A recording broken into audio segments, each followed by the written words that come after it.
आज के इस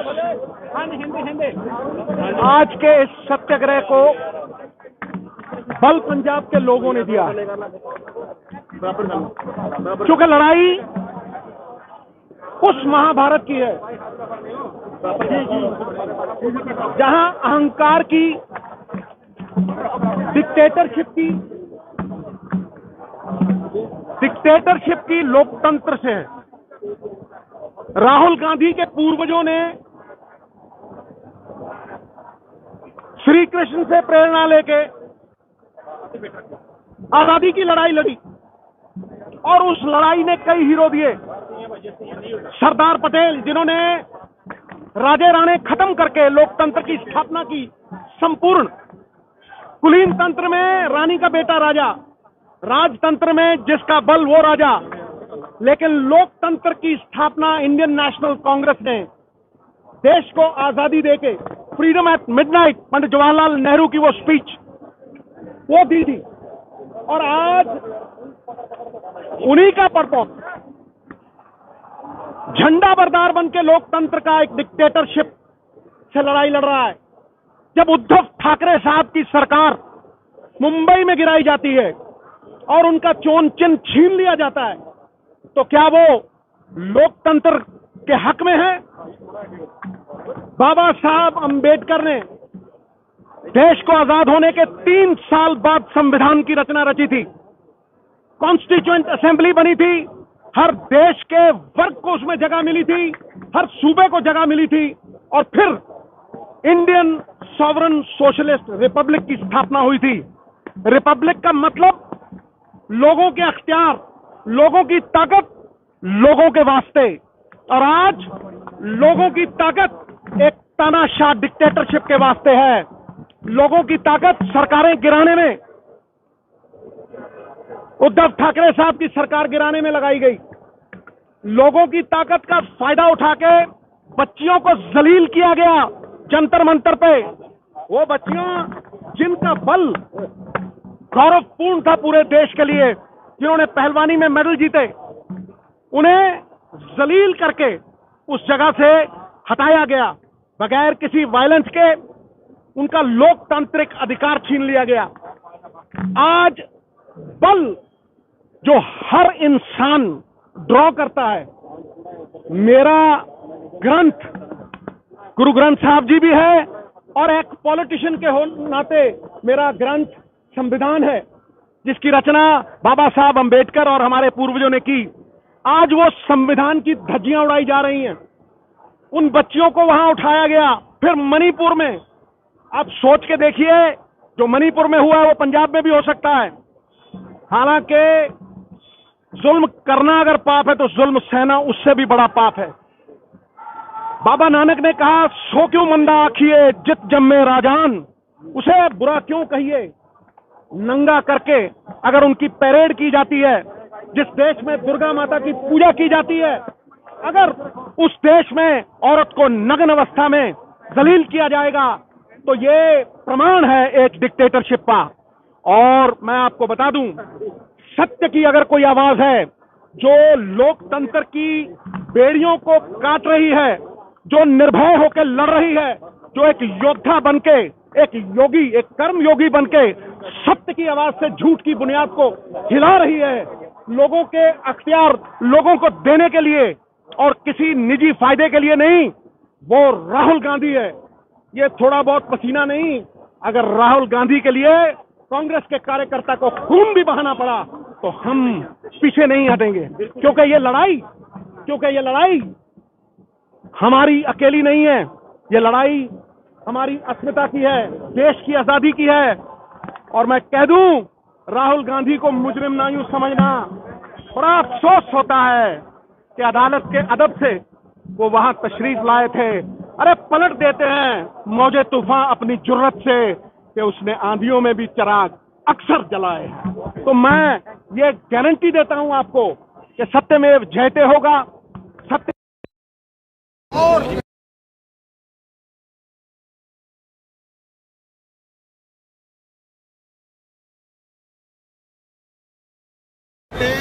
देश की लोकतांत्रिक ताकत को गुलाम नहीं बनाया जा सकता।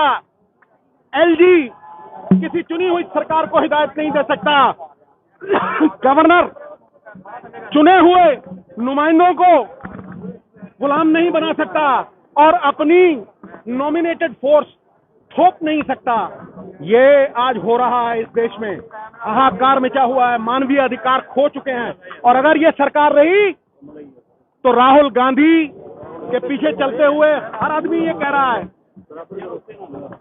कि ये देश नहीं रहेगा, इस देश का लोकतंत्र नहीं रहेगा, इस देश में कोई भी स्वाधीन नहीं रहेगा। इसलिए प्रण करते हैं आजादी की शाम नहीं होने देंगे, वीरों की समाधियों को बदनाम नहीं होने देंगे। जब तक तन में गर्म लहू की एक बूंद भी बाकी है, भारत माता का आंचल नीलाम नहीं होने देंगे।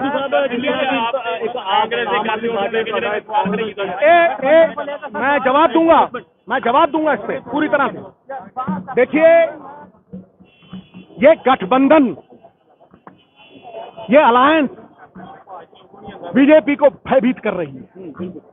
वोट परसेंटेज के साथ साथ ताकत, जैसे 5 नदियों की ताकत इकट्ठी हो जाए तो किस जोशो खरोश से बहती हैं। 3 नदियां त्रिवेणी में किस तरह से पानी बहता है। इस तरह से भय का कारण यह है कि लोकतंत्र को बचाने के लिए हिंदुस्तान के संविधान के साथ खड़े हुए हैं सब। ये किसी पार्टी की अलायंस नहीं है, ये संविधान की अस्मिता को, संविधान की आन बान शान को स्थापित करने के लिए एक अलायंस हुई है। जो लोग अलायंस का नाम देते हैं वो भूल जाएं, ये अलायंस नहीं है, ये विचारधारा भी नहीं रहेगी, पार्टियां भी नहीं रहेंगी अगर यहां डिक्टेटरशिप कायम हो गई। जहां जहां डिक्टेटरशिप हुई है, जहां जहां तानाशाह राज हुआ है, चाहे वो हिटलर का हो, मुसोलिनी का हो, हुसैन का हो, किसी का हो, मैं कहता हूं वहीं वहीं भगवान ने किसी अपने बंदे के जरिए उस डिक्टेटरशिप को मिटाया है। और डिक्टेटरशिप जब भी आती है लोगों में असंतोष बढ़ता है और क्रांति आती है, और इस क्रांति का नाम है इंडिया। लोकतंत्र की रक्षा के लिए, झंडा बरदार बनने के लिए, पहरेदार संविधान के बनने के लिए, क्योंकि अगर संविधान न रहा तो मानवीय अधिकार नहीं रहेंगे। और ये जो एजेंसीज हैं, ईडी, इलेक्शन कमीशन, जब जब कोई ममता बनर्जी अपने सूबे में ये कहती है कि ईवीएम यूज हुए हैं, तब तक शंका उठती है। जब जब इटली, फ्रांस, यूएसए, ब्रिटेन और बड़ी बड़ी ताकतें, फर्स्ट वर्ल्ड कंट्रीज ईवीएम्स को समुद्र में फेंकते हैं और कहते हैं कि ये टेक्नोलॉजी जो है ये हैक हो सकती है, हमें वापस बैलेट पे जाना होगा, तब तानाशाह लोगों का खून खौलता है और वो गेम खेलते हैं। गेम खेलने से कुछ नहीं होगा। तूफान जब झूम के उठेगा, तिनकों से न टाला जाएगा, और उस तूफान का नाम है राहुल गांधी। उस तूफान का नाम है खड़गे साहब द्वारा एक ऐसी निर्मित इंडिया जिसको देख के पसीने छूट रहे हैं भारतीय जनता पार्टी वालों के, क्योंकि कुर्सी डगमगा रही है। चारों तरफ जो बांटते हैं, लोकतंत्र का डंडा तंत्र बनाने वाले, लोकतंत्र का गुंडा तंत्र बनाने वाले, सत्ता पैसों से हथियाने वाले आज घबरा गए। मैं कहता हूं कि अगर मेरी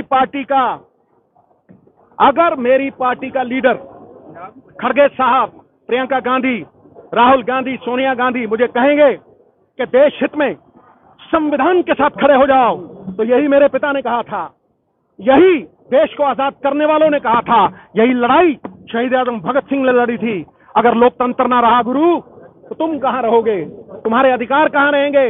अगर संविधान से ड्रॉ करने वाली एजेंसी ईवीएम्स की बात उठती है, इलेक्शन कमीशन ने डिस्क्वालीफाई किया राहुल गांधी को डिबेट के मामले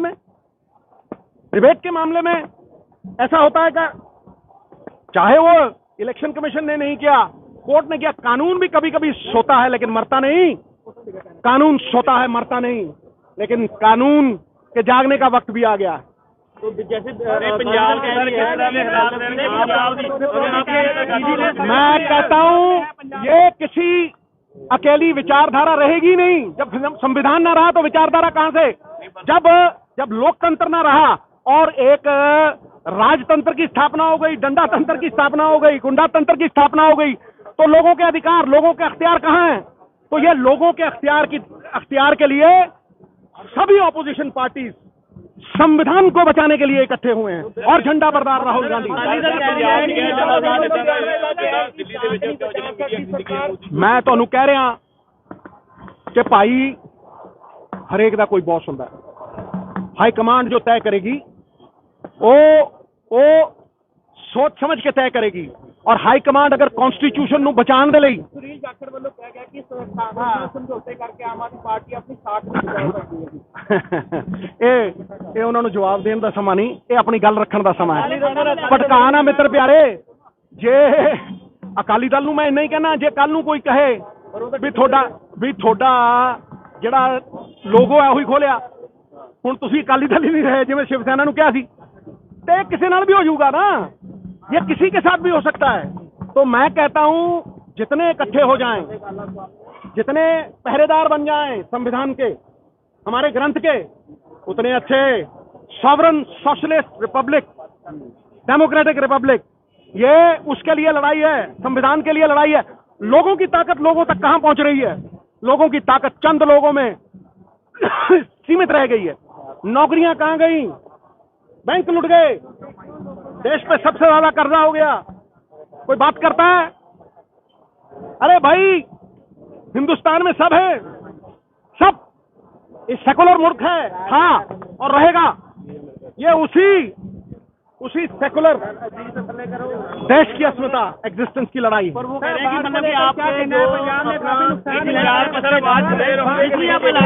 मेरी बात सुनो, मैं कहता हूं पार्टी से ऊपर उठ के एक बात कहता हूं, जो चोर है ठोक दो, जो चोर है विजिलेंस करो। क्या एतराज है भाई? क्या एतराज है? उसकी प्रॉपर्टियां सीज करो। अगर आमदनी नहीं तो प्रॉपर्टी कहां से? इसलिए इसमें किसी को जवाब देने में कोई दिक्कत नहीं होनी चाहिए, पॉलिटिकल वेंडेटा नहीं होना चाहिए। लेकिन अगर किसी ने पंजाब का पैसा मारा है तो इस मामले में तो मैं भगवंत मान साहब के पास सवाल करता हूं। 270 हो गए, जवाब नहीं आया। बताओ मान साहब, ये रेत माफिया कौन चला रहा भाई? ये दारू माफिया कौन चला रहा भाई? वो माफिया, वो जो केबल वाला था, गुरु ठंडे पड़ गए क्योंकि यही जीएसटी के बाहर है। यही शराब, पेट्रोल, डीजल 3 रुपए बढ़ा दिए, उधर से फ्री बिजली, एक जेब में डालो दूसरी से निकालो, ठीक है। रेत माफिया 15,000 की ट्राली जी 3,000 की मिलती थी, ठीक है कि नहीं। बाढ़ खतरा आने से पहले टाला जा सकता है। बाद में आप अपने पजामे गीले करके दिखाते रहो, उससे कोई फायदा नहीं होगा। एक बात याद रखना, सेम नालों की क्लीनिंग होनी चाहिए थी। ड्रेनेज जितनी है उसकी क्लीनिंग होनी चाहिए थी। फ्लड कभी नहीं आता अगर चो साफ होते। फ्लड कभी नहीं आता अगर एक फंड आता है सेंटर की तरफ से, उसका इस्तेमाल किया जाता। कैलेमिटी फंड आता है, कोई कितने पैसे लगे उसके, हाँ, जब फ्लड आ जाएगा हर बंदा घुसेगा किश्ती में। फोटो मान साहब की भी फोटो शूट हो रही थी, जाखड़ साहब ने डाली है, मुझे अच्छी लगी। किश्ती नहीं डगमगाई, सरकार डगमगा गई।